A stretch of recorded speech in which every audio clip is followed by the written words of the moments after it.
Presiden Jokowi mengunjungi sejumlah pengungsian dan titik daerah terdampak bencana banjir lahar hujan di Kabupaten Agam, Sumatera Barat. Presiden meninjau daerah Simpang Bukit Batabuah, Kabupaten Agam, Provinsi Sumatera Barat.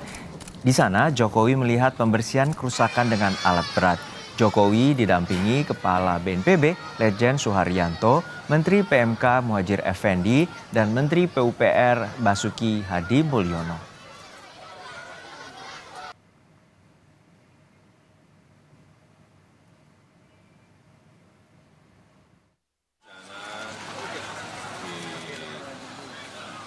Agam maupun di tanah datar ini sudah baik dimulai dari evakuasi korban, kemudian juga penanganan pengungsi, tadi saya tanya pengungsi yang ada di sini, kemudian juga pembangunan jalan dan juga jembatan-jembatan darurat, semuanya sudah dilakukan dan masih ada 1-2 yang masih dalam proses. Ini kita kejar agar semuanya secepatnya kembali normal. Presiden juga menemui pengungsi di lapangan Batu Taba. Presiden dan Ibu Negara bertemu anak-anak mengungsi dan memberikan bantuan pada korban bencana. Selain itu, Jokowi juga memberikan santunan pada warga yang rumahnya rusak dan memberikan santunan bagi warga yang keluarganya menjadi korban bencana. Untuk mengetahui kunjungan Presiden Jokowi di Kabupaten Agam, Sumatera Barat, kita telah terhubung dengan jurnalis Kompas TV Asri Gunawan. Asri, hingga saat ini bagaimana situasi di pengungsian usai Presiden memberikan santunan dan juga bantuan bagi para warga terdampak?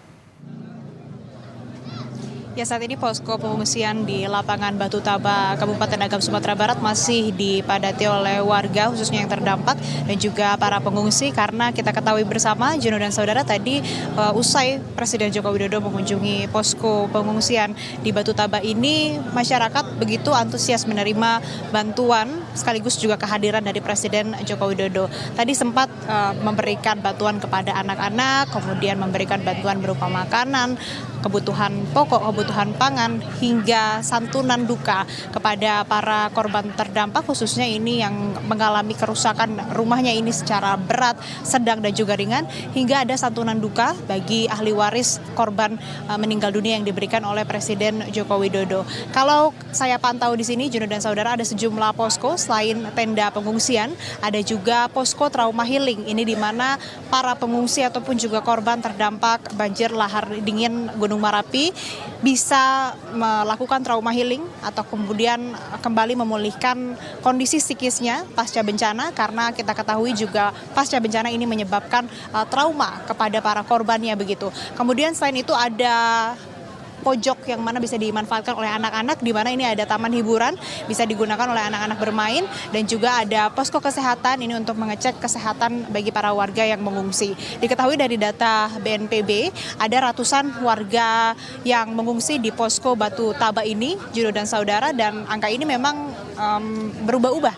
Ada beberapa warga yang memang mengungsi untuk sementara waktu saja, kemudian berpindah mengungsi ke kediaman kerabat terdekatnya, ataupun juga ada warga baru yang baru saja mengungsi begitu di posko atau di pengungsian Batu Taba ini. Kemudian selain dari bantuan yang diberikan oleh Presiden Joko Widodo pada kunjungan hari ini, Presiden Joko Widodo hari ini juga melakukan koordinasi bersama stakeholder terkait, baik itu dari jajaran kementerian, ada Kementerian PUPR, tadi Kementerian Sosial, kemudian juga kepada TNI Polri, dan tentu saja BNPB, BPBD, dan juga Basarnas terkait dengan penanganan pasca bencana banjir lahar dingin Gunung Merapi yang terjadi pada 11 Mei lalu. Kemudian untuk masa tanggap darurat ini masih akan diberlakukan sampai tanggal 24 Mei 2024, terhitung 14 hari dari atau pasca kejadian di tanggal 11 Mei lalu. Juno.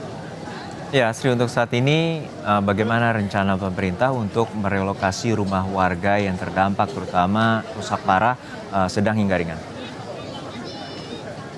Ya, tadi disampaikan oleh Presiden Jokowi ada 625 rumah setidaknya yang ini terdampak, baik itu ringan, sedang maupun juga berat. Namun ada sekitar 159 rumah ini yang dikategorikan rusak berat dan perlu direlokasi. Berdasarkan pendataan ini rencananya akan ada 100 kartu keluarga ataupun juga kepala keluarga maksud kami yang akan direlokasi begitu tempat tinggalnya dan akan segera dilakukan.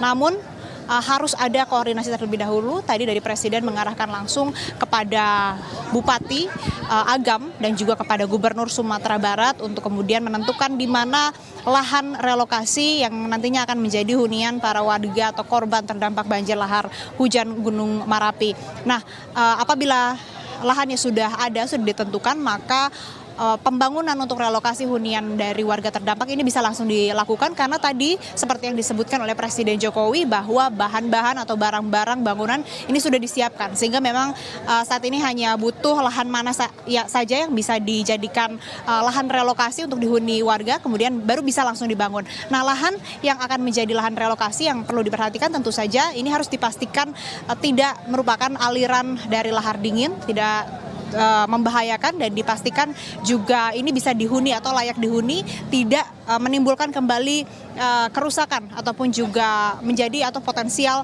dilalui oleh lahar dingin maupun juga banjir dari sungai ataupun juga dari material Gunung Merapi begitu. Nah, selain dari relokasi, Presiden Joko Widodo juga mengarahkan kepada pemerintah setempat untuk segera membuat sabodam. Ada lebih dari 50 sabodam yang ditargetkan dibuat di Sumatera Barat, khususnya di Kabupaten Agam, kemudian juga Kabupaten Tanah Datar. Namun saat ini baru ada 2 sabodam saja, sehingga memang targetnya di tahun ini sudah mulai dilakukan. Ada 6 titik penting yang memang harus dibangun segera sabodam untuk kemudian bisa mengantisipasi bahkan memitigasi terjadinya kerusakan akibat banjir lahar dingin ataupun juga lahar hujan dari Gunung Merapi. Nah, itu tadi yang disampaikan Presiden Joko Widodo dan untuk targetnya memang ditargetkan secepatnya bisa segera dilaksanakan dan arahan juga dari Kementerian Sosial kepada para warga ini yang rumahnya sudah tidak layak dihuni, yang rusak ini untuk tidak meninggali tempat tinggalnya lagi ataupun juga apabila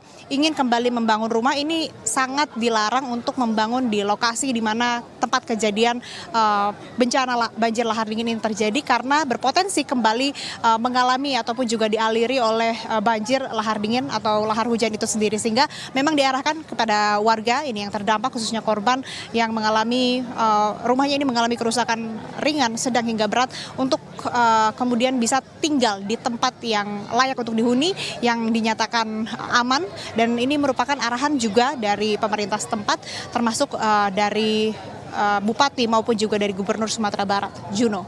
Baik, terima kasih atas laporan lengkap Anda, jurnalis Kompas TV, Asri Gunawan dari Kabupaten Agam, Sumatera Barat.